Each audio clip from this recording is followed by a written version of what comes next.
This is Bill Finley from the Thoroughbred Daily News offices in Red Bank, New Jersey, and we continue in our quest to reach out to interesting people in horse racing, people who are having stories to tell right now in terms of what's going on in the world with the virus, or maybe what's going on in general.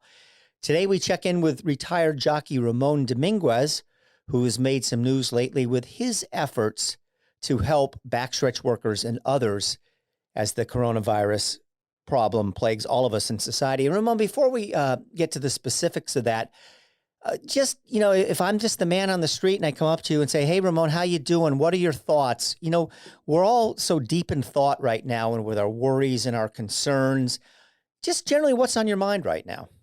Well, I am, as well as most people, I would say, confused. At the same time, I'm hopeful. This is something that has taken me from one end of the spectrum to the other in terms of understanding what's happening with the coronavirus, trying to give my opinion as to what is true and what's not. And still today, despite all the information that is out there, I'm sort of trying to wrap my head around it. And while trying to get informed, I continue to proceed with caution and trying to do things correctly so that we can minimize the spread of this virus. And Ramon, where are you physically now, and what is your daily routine like? Sure. So I live in Saratoga Springs, New York. I have been living here for a couple of years. I still, very involved with racing in many different areas. And one of them, for the last couple of years, I have been working on creating and now bringing to market a riding crop that is safer and more humane to the horses. Besides that, in my personal life, just very involved with the lives of my family, my two young boys who are teenagers. And on a personal level, I very much enjoy running now. I get up in the morning and look forward to going for a run every day. That's good. Very good.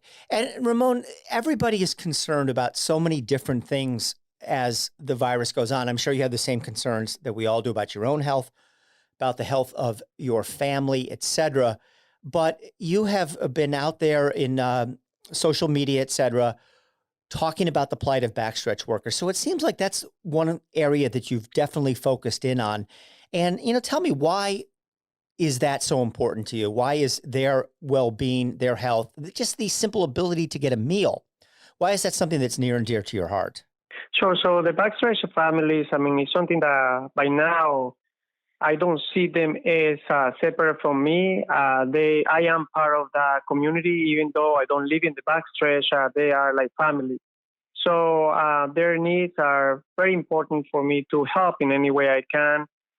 It is an effort that I feel like we have this responsibility in our hands to help them, because in some ways it is a community within the community. At the same time, they can be somewhat isolated from the real world, let's just say, because it is their work is something that is extremely requires huge attention. So they get up very, very early in the morning, take care of these horses, and maybe go and take a short break to come back. So, and at the end of the day, yes, they are doing this to provide for their families, but ultimately to support in such a big way our sport. So they are, without a question, the backbone of our sport. And in times like this, more than ever, we need to come together to see how we can help. And when it comes to food, that is our primary basic need.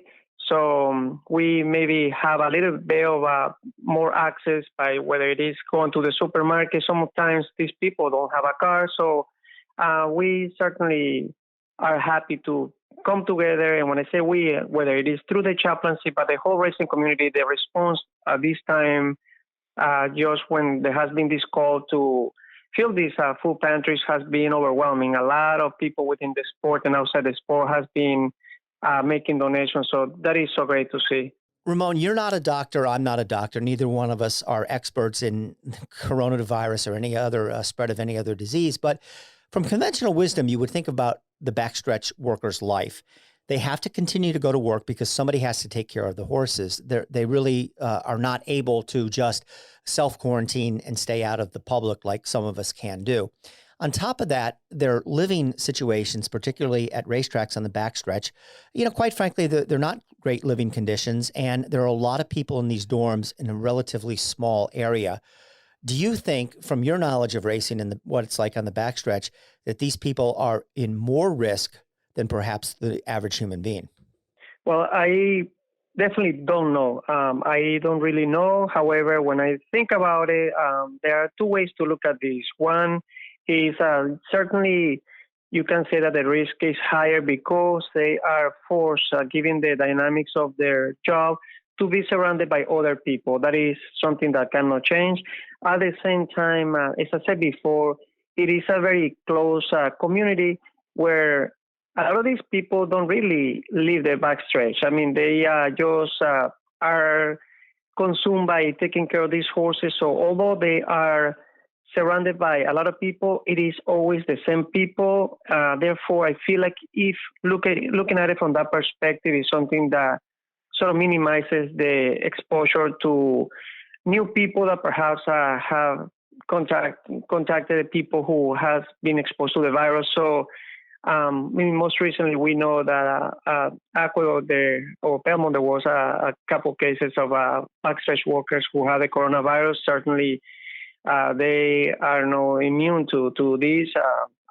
But at the same time, I'm not going to be so quick to judge as to whether the risk is higher because, again, if the bottom line is that if they are not having a lot of contact or they're not having contact with the outside world, let's just say, I feel like the risk is somewhat minimized. Now, Ramon, what can people do to help? Obviously, let's start first. I mean, there's an obvious answer to that question.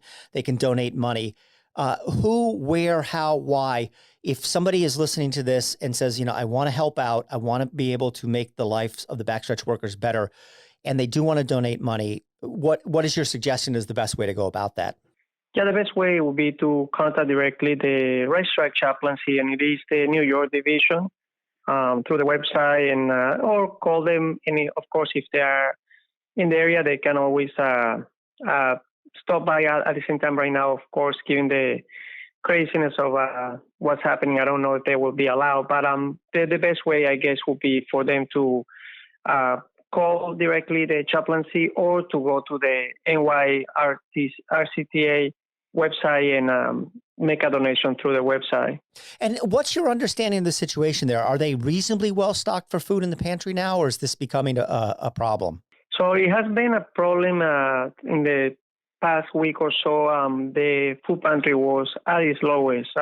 Something that was certainly very concerning is not only that there was a lot of food there to provide to the families, but obviously it is a critical point because a lot of these families can't leave the track. So at this point, the support has been overwhelming where there has been a lot of donations.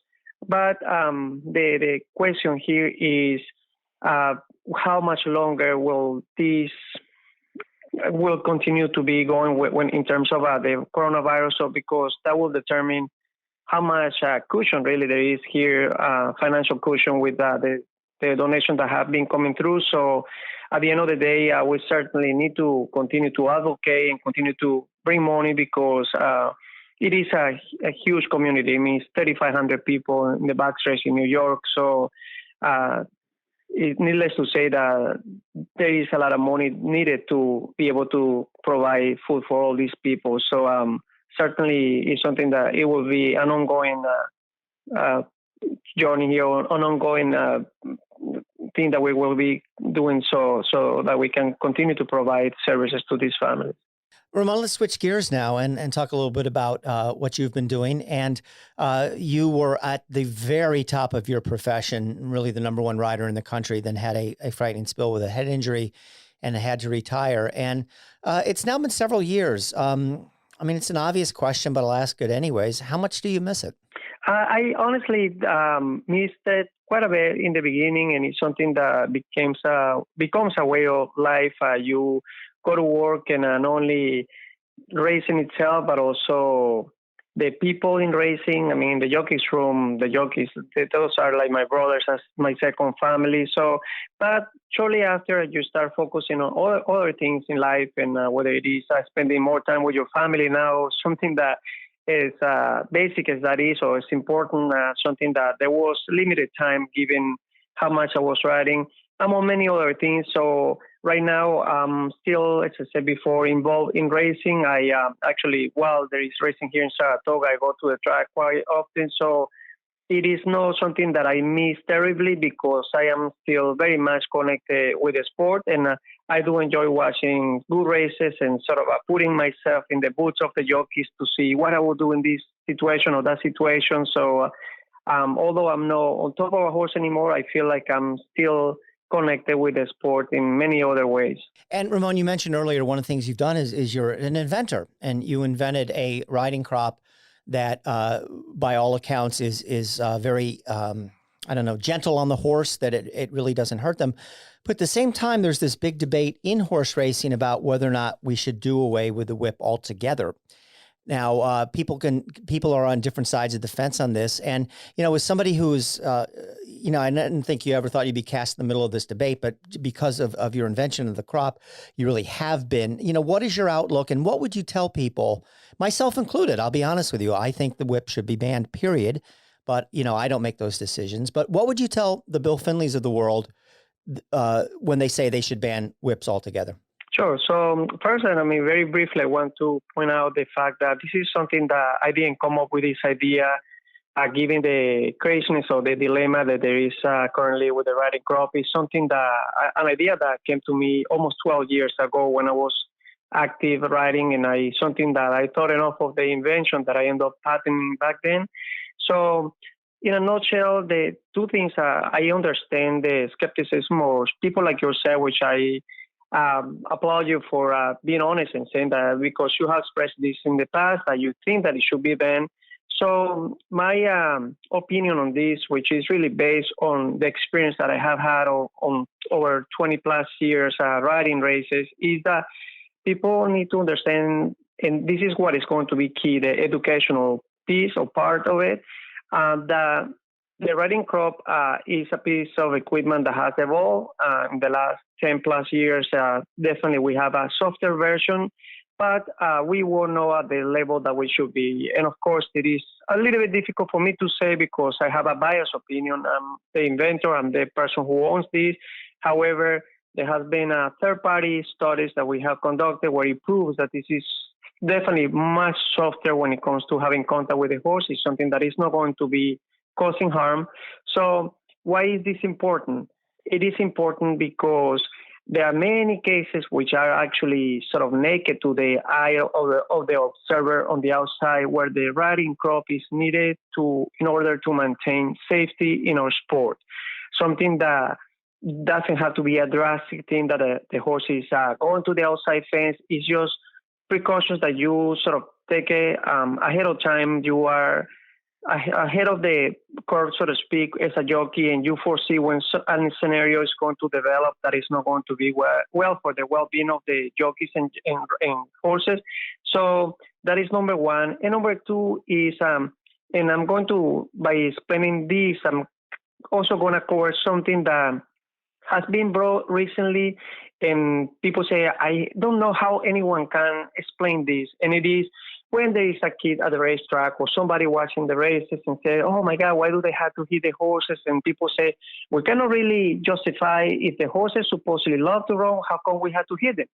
So if we break from the understanding that, again, this piece of equipment is not causing harm to the horses, it is easier to understand the second part, which is in order to keep a level playing field, whether it is for the people who are betting or enjoying the races, or the owners or the trainers or anyone involved in the end of the race who is going to win and not.